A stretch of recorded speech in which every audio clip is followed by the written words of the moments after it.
ചേച്ചിയുടെ കൂടെ കുറച്ച് നേരം കളിച്ചു. പിന്നെ ചേച്ചി പഠിക്കുന്നതൊക്കെ നോക്കിയിരുന്നു കേട്ടോ. ഞാൻ എല്ലാ ദിവസവും ചാച്ചൻ്റെ അമ്മയുടെയും കൂടെ ആണ് കിടക്കുന്നത്. ഇന്നലെ ചേച്ചി വന്നതുകൊണ്ട് ഞാൻ ചേച്ചിയുടെ കൂടെ അങ്ങ് കിടന്നു. പിന്നെ ഞങ്ങൾ രണ്ടുപേരും കൂടെ താഴത്തോട്ട് പോകാൻ കേട്ടോ. ഇടയ്ക്ക് ഞാൻ തിരിഞ്ഞു നോക്കുന്നത് ചേച്ചി എൻ്റെ കൂടെ വരുന്നുണ്ടോയെന്നാ. കാരണം ഇടയ്ക്ക് എന്നെ ഒറ്റയ്ക്ക് വിട്ടിട്ട് എന്നെ പറ്റിച്ച് കളയും. താഴെ വന്നപ്പോൾ എനിക്കുള്ള ഫുഡ് തരികയാണ് കേട്ടോ. എന്നാണ്ടിയാണ് ഞാൻ കഴിക്കണത്. രാവിലെ തന്നെ ഒന്നും ഞാൻ കഴിക്കത്തില്ല, എന്നാലും എനിക്ക് ആ പാത്രത്തിൽ ഫുഡ് ഇരിക്കുന്നൊന്ന് കാണണം. പിന്നെ അമ്മ രാവിലെ ജോലിക്ക് പോകാനായിട്ട് ഇറങ്ങുകയാണ്. എനിക്ക് നല്ല സങ്കടമുണ്ട് അമ്മ പോണേൽ. പിന്നെ അമ്മ ജോലിക്ക് പോയാലല്ലേ എനിക്ക് എന്തെങ്കിലുമൊക്കെ തിന്നാൻ പറ്റൂ. അതുകൊണ്ട് കൂടെ ഞാൻ ഇന്ന് സങ്കടപ്പെട്ടാണേലും ഇരിക്കും കേട്ടോ. പിന്നെ വൈകുന്നേരം വരുമല്ലോ. അങ്ങനെ ഞാൻ ബോളിൻ്റെ അടുക്കൽ ആ സങ്കടത്തിൽ കുറച്ച് നേരം വന്ന് കിടന്നു. പിന്നെ എനിക്ക് ഒരുങ്ങാനുള്ള സമയമാണ്. അപ്പോൾ എല്ലാ സാധനവും കൊണ്ടുവന്നിട്ടുണ്ടോ എന്ന് ഞാനിങ്ങനെ നോക്കുകയാണ്. പിന്നെ മുടി കെട്ടാനൊക്കെ ആയിട്ട് ഞാൻ ഇരിക്കും. എനിക്ക് നല്ല ഇഷ്ടമാണ് എൻ്റെ മുടിയൊക്കെ കെട്ടിത്തരുന്നത്. കുറേ മുടി ഉണ്ടായിരുന്നു, ഇവർ കുറേയൊക്കെ വെട്ടിക്കളഞ്ഞു. എനിക്ക് അത് തന്നെ നല്ലത്. ചൂടത്ത് ഈ മുടിയൊക്കെ ഇരിക്കുമ്പോൾ എനിക്ക് അസ്വസ്ഥതയാണ്. എന്നാൽ എനിക്ക് കുളിക്കാൻ നല്ല മടിയാണ്. പിന്നെ എൻ്റെ മുഖത്തെയൊക്കെ മുടി കുറേ വെട്ടിക്കളഞ്ഞു. കാരണം എൻ്റെ കണ്ണിലൊക്കെ കുറേ കൊണ്ട് കയറുന്നുണ്ടായിരുന്നു കേട്ടോ. പിന്നെ എനിക്ക് അത്ര ഇഷ്ടമൊന്നും അല്ല മുഖത്തെ മുടി വെട്ടുന്നത്. ചിലപ്പോൾ ഞാൻ ഇരുന്നൊക്കെ കൊടുക്കും, ചിലപ്പോൾ ഞാൻ നല്ല ബഹളം ഉണ്ടാക്കിയിട്ട് ഓടിപ്പോകും കേട്ടോ. ഇന്ന് ഞാൻ ഇരുന്ന് കൊടുത്തു. എനിക്ക് നല്ലോണം കണ്ണിലോട്ടൊക്കെ കയറുന്ന പോലെ തോന്നിയായിരുന്നു കേട്ടോ. പിന്നെ ഈ സ്നാക്ക് കിട്ടും, ഇതുകൂടെ പ്രതീക്ഷിച്ചാണ് ഞാൻ ഇങ്ങനെയൊക്കെ സോപ്പിട്ട് നിൽക്കണത് കേട്ടോ. പിന്നെ എനിക്ക് മരുന്ന് തന്നു. ഈ മരുന്ന് എല്ലാ ദിവസവും ഞാൻ കുടിക്കും. എനിക്ക് നല്ല ഇഷ്ടമുള്ള മരുന്നാണ്. അത് കഴിഞ്ഞ് ഞാൻ ഉറങ്ങാനായിട്ടൊന്ന് നോക്കും.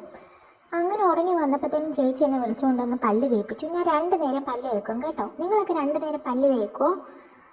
തേക്കുമെങ്കിൽ താഴെ കമൻറ്റ് ഇട്. ഞാൻ പല്ല് തേച്ചതിന് ശേഷം കുറച്ച് നേരം സിനിമ കാണുവാണ്. ഹേ ജൂഡ് എന്ന് പറയുന്ന സിനിമയാണ് കണ്ടത്, നിവിൻ പോളിയുടെ. നല്ല പടം, എനിക്കിഷ്ടമായി. പിന്നെ വാക്സിൻ എടുക്കാൻ പോകണമായിരുന്നു, അതുകൊണ്ട് ഞാൻ കുളിച്ച് എന്നെ ഡ്രയർ വെച്ചിട്ട് ഉണക്കുകയാണ് കേട്ടോ. എനിക്ക് വാക്സിൻ എടുക്കാൻ പോകാൻ പേടിയാണ്, എന്നാലും കാറിനകത്തൊരു യാത്ര ആവാമല്ലോ. പിന്നെ എനിക്ക് കാറ്റ് കൊള്ളാൻ വേണ്ടി ചേട്ടായി ഗ്ലാസ് തുറന്നിട്ട് തന്നു. ഞാനങ്ങനെ ഹോസ്പിറ്റലിലെത്തി ആദ്യം വെയിറ്റ് നോക്കാൻ പറയും. അങ്ങനെ ഇന്ന് എൻ്റെ വെയിറ്റ് നോക്കുകയാണ്, നിങ്ങൾക്ക് കാണാമല്ലോ വെയിറ്റ്. പിന്നെ വാക്സിൻ എടുക്കാൻ ടേബിളിലോട്ട് തന്നെ ആക്കി കേട്ടോ. ഇന്ന് എൻ്റെ സ്വന്തം ഡോക്ടർ ഇല്ലായിരുന്നു, വേറൊരു ഡോക്ടറായിരുന്നു. പക്ഷെ എനിക്ക് ആ ഡോക്ടറിനെ ഇഷ്ടമാണ് കേട്ടോ. ഇതിന് മുന്നേ ഞാൻ ഈ ഡോക്ടറിനെ കാണിച്ചിട്ടുണ്ട്. പിന്നെ ഈ ചേട്ടൻ നല്ലൊരു ചേട്ടനെ, ഞാൻ എപ്പോൾ ചെന്നിട്ടുണ്ടോ അവിടെയൊക്കെ ഈ ചേട്ടൻ ഉണ്ടാവും. പക്ഷെ അവിടെയൊക്കെ അല്ല, അപ്പോഴൊക്കെ ചേട്ടൻ ഉണ്ടാവും കേട്ടോ. പിന്നെ എനിക്ക് വാക്സിൻ എടുത്തു. ചെറിയൊരു വേദന ഉണ്ടായി, പക്ഷെ ഞാൻ കരഞ്ഞൊന്നുമില്ല. പിന്നെ എന്നെ തലോടിക്കൊണ്ട് ബില്ലൊക്കെ അടയ്ക്കാനായിട്ട് നിൽക്കുകയാണ് ഞങ്ങൾ.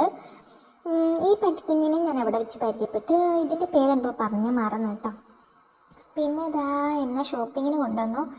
എന്നെ ഒന്ന് ഇറക്കി വിട്ടാലല്ലേ എനിക്കൊന്ന് ഷോപ്പിംഗ് ചെയ്യാൻ പറ്റൂ. അത് ഇവർ ചെയ്യത്തില്ല. ഇവരുടെ ഇഷ്ടത്തിന് എന്തൊക്കെയോ വാങ്ങിത്തരും, അതൊക്കെ ഞാൻ തിന്നും കുടിച്ച് നടക്കും.